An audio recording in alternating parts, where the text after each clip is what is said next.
오늘 우리가 마주할 텍스트는 서양문예, 이론의 시작점이자 가장 중요한 저서로 꼽히는 바로 아리스토텔레스의 시학입니다. 특히 그 핵심 개념인 미메시스, 영어로는 마이미시스라고 하는 개념과 카타르시스, 영어로는 커사시스라고 하는 개념이 무려 2400년이라는 시간을 뛰어넘어 오늘날의 영화와 드라마, 소설, 그리고 연극의 심장을 여전히 뛰게 만드는 이유에 대해 깊이 있게 고찰해 보겠습니다. 인간은 왜 이야기에 매혹되는 것일까요? 우리는 왜 한 번도 만나본 적 없는 소설 속 주인공의 비극에 눈물을 흘리고 스크린 속 영웅의 고난에 함께 가슴을 졸이는 것일까요? 어째서 허구의 세계가 때로는 현실보다 더 생생한 감동과 깨달음을 주는 것일까요? 이러한 근원적인 질문에 대한 가장 체계적인 답변은 바로 아리스토텔레스의 시학에서 시작됩니다. 이 얇은 책자는 단순히 고대의 문학 비평서가 아닙니다.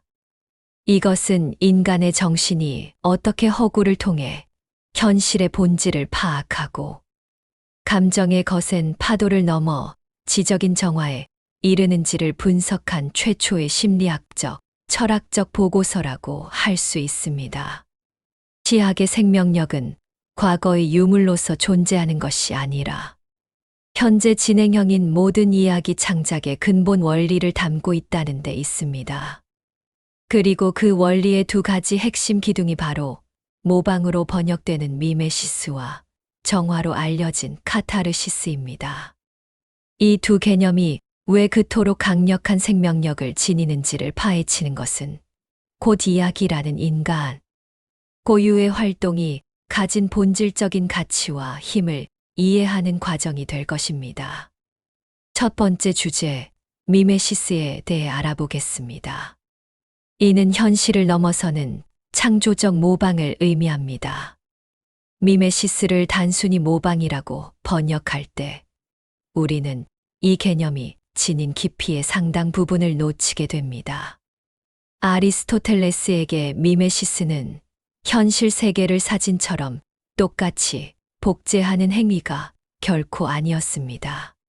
이러한 생각은 그의 스승이었던 플라톤과의 근본적인 차이점에서 비롯됩니다. 플라톤에게 예술이란 이데아라는 참된 실제의 그림자인 현실 세계를 다시 한번 모방한 것에 불과했습니다. 즉, 진리로부터 두 단계나 멀어진 그림자의 그림자와 같은 열등한 활동으로 여겨졌습니다. 그러나 아리스토텔레스는 정반대의 길을 선택했습니다. 그에게 예술, 특히 비극은 현실의 개별적이고 우연적인 사건들을 그대로 베끼는 것이 아니었습니다. 오히려 그 안에 내재된 보편적이고 필연적인 법칙을 끄집어내어 새롭게 재구성하는 창조적 행위였던 것입니다. 그는 이렇게 말했습니다. 역사가는 실제로 일어난 일을 이야기하고 시인은 일어날 법한 일을 이야기한다. 예를 들어 역사가는 알키비아데스라는 특정 인물이 무엇을 했는가를 기록합니다. 하지만 비극 작가는 그와 같은 유형의 인물이 주어진 상황에서 어떻게 행동할 것인가? 라는 인간 행동의 개연성, 영어로는 프로버빌리티와 필연성, 영어로는 네세시티를 탐구합니다. 이러한 의미에서 미메시스는 현실의 단순한 재현, 다시 말해 레프리젠테이션을 넘어섭니다. 그것은 본질의 구현, 즉 임바디먼트에 더 가깝다고 할 수 있습니다. 비극 작가는 수많은 인간사의 파편들 속에서 인과관계의 질서를 발견합니다. 그리고 그것을 하나의 통일된 줄거리, 바로 플롯, 영어로는 피에로티, 플롯으로 엮어내는 것입니다. 관객은 이 플롯을 통해 흩어져 있던 삶의 조각들이 어떻게 하나의 의미 있는 전체로 연결되는지를 목격하게 됩니다. 오늘날 우리가 잘 만들어진 영화나 소설을 보며 현실보다 더 현실 같다고 느끼는 이유가 바로 여기에 있습니다. 바로 이 아리스토텔레스적 미메시스 덕분입니다. 훌륭한 작품은 현실의 소음과 무질서를 제거합니다. 그리고 인간 조건의 핵심적인 진실을 압축하여 보여줌으로써 우리에게 현실을 더 깊이 이해할 수 있는 통찰의 렌즈를 제공하는 것입니다. 두 번째 주제는 플롯의 필연성과 감정의 설계, 즉 연민과 공포입니다. 아리스토텔레스는 비극을 진지하고 완전하며 일정한 크기를 가진 행동의 미메시스라고 정의했습니다. 그리고 그 가운데 가장 중요한 요소로 플롯을 꼽았습니다. 캐릭터, 사상, 언어와 같은 다른 모든 요소는 모두 이 잘 짜인 플롯을 위해 존재해야 한다고 보았습니다. 더 나아가 이 플롯은 관객에게 특정한 감정을 불러일으키도록 정교하게 설계되어야 한다고 주장했습니다. 그 감정이 바로 연민, 영어로는 피티와 공포, 영어로는 피어입니다. 연민은 주인공이 부당하게 불행을 겪는 것을 볼 때 생겨나는 감정입니다. 우리는 그가 겪는 고통이 그가 저지른 잘못에 비해 과도하다고 느끼기 때문에 안타까움을 느낍니다. 반면 공포는 그 불행한 주인공이 우리 자신과 비슷한 존재임을 인식할 때 생겨나는 감정입니다. 그의 운명이 곧 나의 운명이 될 수도 있다는 생각. 즉, 인간의 취약성에 대한 동일시가 공포의 근원인 것입니다. 아리스토텔레스는 비극이 이 두 가지 감정을 가장 효과적으로 유발하기 위해서 플롯이 급반전과 발견을 포함해야 한다고 강조했습니다. 여기서 급반전은 그리스어 원어로 페리페테이아라고 하며 발견은 아나그노리시스라고 합니다. 급반전이란 주인공의 운명이 행복에서 불행으로 급격하게 추락하는 사건을 말합니다.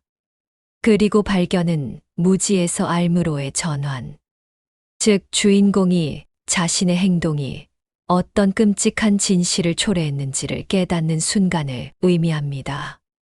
소포클레스의 오이디푸스 왕을 예로 들 수 있습니다.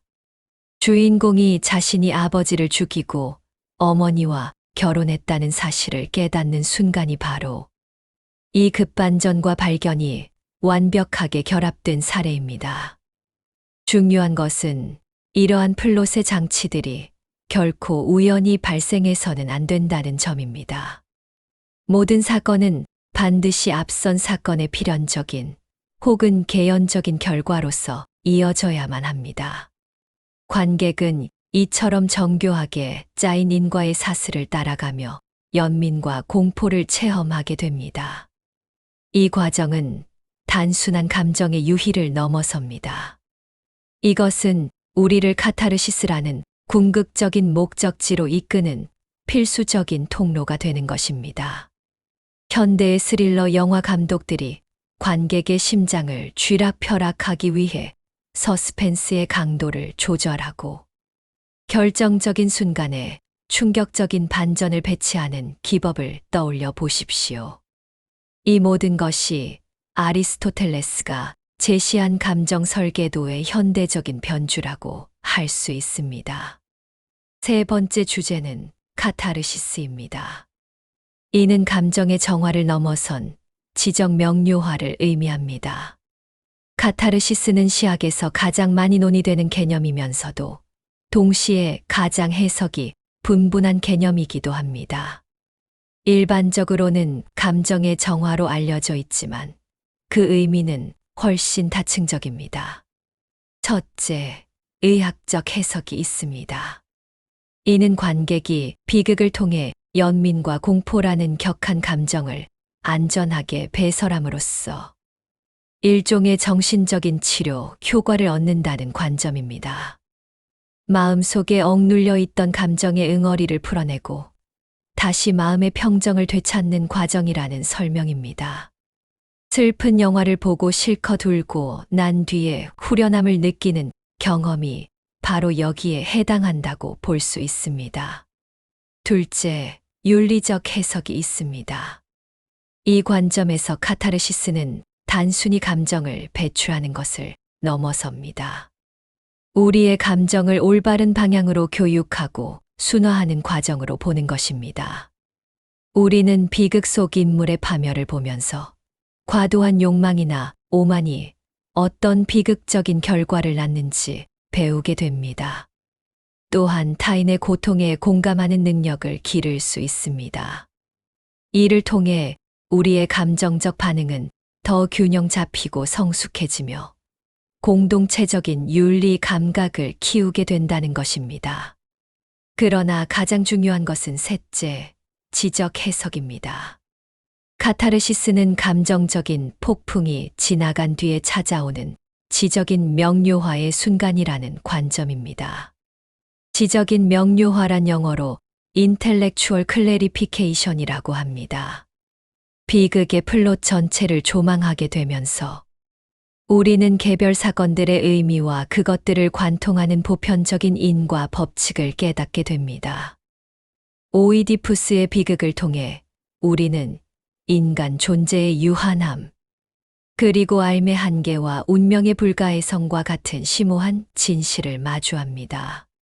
이것을 단지 머리로 이해하는 것이 아니라 감정적으로 체험하고 이성적으로 이해하게 되는 것입니다. 즉, 카타르시스는 그래서 모든 일이 그렇게 될 수밖에 없었구나 하는 통찰의 순간입니다. 혼란스러웠던 감정이 지적인 이해를 통해 마침내 질서를 되찾는 과정인 셈입니다. 이처럼 카타르시스는 단순한 감정의 해소를 넘어 예술 작품을 통한 깊은 삶과 배움의 경험을 의미합니다. 그렇기 때문에 오늘날에도 예술의 궁극적인 목표 중 하나로 여겨지는 것입니다. 결론을 말씀드리겠습니다. 이야기는 인간을 비추는 거울이자 지혜의 셈입니다. 아리스토텔레스의 미메시스와 카타르시스가 현대에도 여전히 문예, 이론의 핵심으로 자리 잡고 있는 이유가 있습니다. 그것은 이 두 개념이 이야기 예술의 본질적인 기능, 즉 세계의 의미 있는 재현과 인간의 정서적, 지적 성장이라는 두 축을 가장 근원적으로 설명하기 때문입니다. 미메시스는 단순한 복사가 아니라 현실의 혼돈 속에서 질서와 의미를 발견하고 창조하는 철학적인 행위임을 우리에게 가르쳐 주었습니다. 이는 예술이 왜 진실을 탐구하는 중요한 경로인지를 설명해 줍니다. 카타르시스는 우리가 왜 고통스러운 이야기에 끌리는지에 대한 심리학적인 답변을 제공합니다. 그것은 단지 자극적인 감정을 소비하기 위함이 아닙니다. 안전한 거리에서 삶의 비극을 체험하고 그로부터 정서적인 위안과 지적인 깨달음을 얻고자 하는 인간의 근본적인 욕구 때문이라는 것입니다. 결론적으로 아리스토텔레스는 시학을 통해 잘 만들어진 이야기가 인간의 삶을 비추는 가장 정교한 거울이 될 수 있음을 보여주었습니다. 나아가 인간의 조건을 이해하게 하는 가장 깊은 지혜의 셈이 될 수 있음을 역설했습니다. 오늘날 우리가 접하는 수많은 서사, 매체들은 그 형태와 기술은 달라졌을지언정 여전히 아리스토텔레스가 밝혀낸 이 원초적인 원리 위에서 작동하고 있습니다. 그리고 그 원리를 통해 우리를 웃고 울리며 세상을 배우게 하고 있습니다. 따라서 시학은 고대의 낡은 문서가 아닙니다. 시공을 초월하여 모든 이야기 창작자와 감상자들이 끊임없이 참고하는 영원한 지침서로 남아있는 것입니다.